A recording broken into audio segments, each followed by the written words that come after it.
And just real quick before we play this audio, do you think it's a non-story, or do you think I'm getting worked up for no reason? No, I'm not trying to get worked up, and you think I'm questioning that? Yeah. No, because I was listening to you talk, and in the end, my takeaway from everything you said was, non-story that the NFL team went to the player and asked whether they could do something they were probably going to do anyway. Right? Yeah. They're going to trade Joe Flacco if they're going to get what if Cincinnati upped it to a third rounder, they'd go, well, Joe vetoed the trade.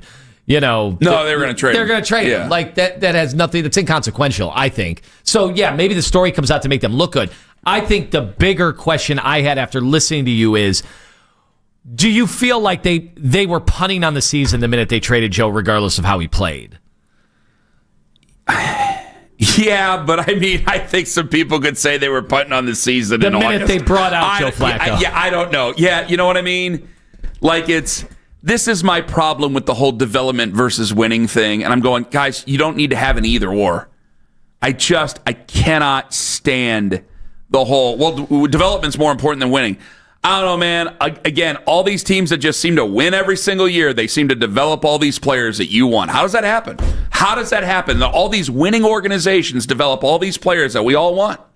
And then, by the way, they develop them to look good enough around their players that we want them, and then we end up getting hoodwinked. Juan Thornhill. We end up like that happens. It's amazing to me. We don't need to have an either or. Although finally we got a Devin Bush.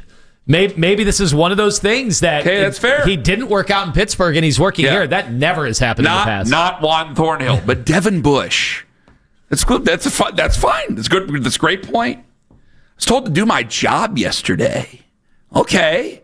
Well, tell me how to do my job, Nick Wilson. We cannot lower the bar. I think it's fair. Wait, if we do this, by the way, Dillon Gabriel if we do this with Shador, I am lockstep with you. 5th round pick. You're going to go to him week 12 when maybe the team has given up. Totally makes sense. This dude's starting in the meat of the season with the expectation to be competitive. He was not competitive yesterday. Quinshawn, competitive. The defense, competitive. Hell, I thought the offensive line looked like they might actually he missed not 5 passes and didn't turn the ball over. That's all you're asked to do in that role. 5 passes out of 18. That's all you're asked to do in that role. You're asked to do. That's all you're asked to do in that. This is the difference here. You're asked to put points on the board when points are on the field. You're asking Dillon Gabriel to be a top 10 quarterback in the NFL. I'm not. That's the difference. By not missing a wide open Quinshawn Judkins? Ken's right. Arguing over Dillon Gabriel is the dumbest thing we could ever do in this. No. He's right. Arguing over Dillon Gabriel might be the dumbest thing we ever do. No, it's your job, Ken. Oh, that sounded personal. Geez, I did not like that. That came off really hard. Ken, I will retract that immediately. Ooh. Actually, I'm going to reverse my retraction. That's your job, Ken.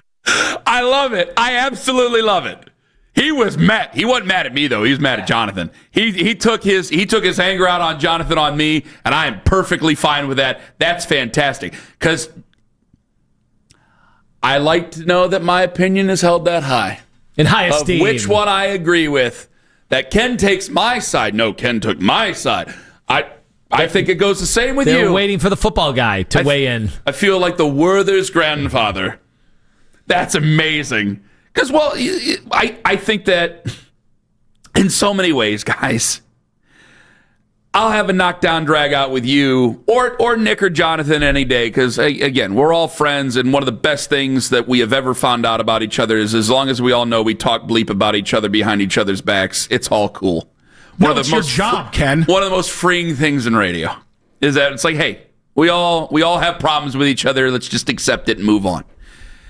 And I love them, and I love the argument with you. But am I gonna cost myself friends and people that we've met through listening and go, no, kiss my over Dillon Gabriel? And guys, in the whole Dillon Gabriel conversation, let me get this right. Have I ever once said to start the other guy over Dillon Gabriel yet? Never. It's never happened. Because I want people to know I'm being as honest and pragmatic as possible. He is a career backup until they force my eyes to be open. And I think so many people don't want to see or argue about the other guy. They don't want to see the other guy play for him. So they make Dillon Gabriel into something he's not. He is not a franchise quarterback. There's nothing that's told you over these 3 games with Dillon Gabriel that he's a franchise quarterback. And if you think that, you're lying to yourself. You need to go and watch real franchise quarterbacks and get back. You know what? Go watch Baker. That's a franchise quarterback. Go watch him and tell me that Dillon Gabriel does anything that Baker does. Baker was number 1 overall. This guy's a third-round pick. It's not being mean to Dillon Gabriel. It's being honest. I'm being honest when I say he could have a 10-year career as a backup in this league. He could be a coach in this league. That's an honest assessment. That's a respectful thing to do. But as far as I will argue with you because I love it and I'm addicted to it. But when it comes to everybody else, guys, doesn't matter to me. I'm not going to have a great big slamming doors fight with strangers who are Browns fans when we all just want the same thing over Dillon Gabriel. I'll save that emotion for any one of the guys who are playing on Saturday right now. You save it for Shedeur? We'll see. We'll see. But I know what I've seen out of Dillon Gabriel. I know what I expected out of Dillon Gabriel. I'm getting what I expected out of Dillon Gabriel. There's no reason for me to raise my voice at anybody else who's not employed on the Fan. That is not including Jonathan and Nick. I don't think Jake Volnick and I have ever said a crossword with one another. Certainly you and I have. And Daryl and I and you have gone round and around and around before. But no, I don't need to sit there and have a great big fight over Dillon Gabriel. But I do like that Nick got hot. I do like that him and Jonathan got hot. I love that I caught part of that too. It excites me. It gets my blood flowing. Are you a little jealous that you didn't get mentioned in that? No, I enjoy any time Ken gets picked apart and some of the true feelings picked apart a lot, though. Come out. I get picked apart a lot because I'm the bad boy. I knew as his voice was going in that direction, I knew he was going.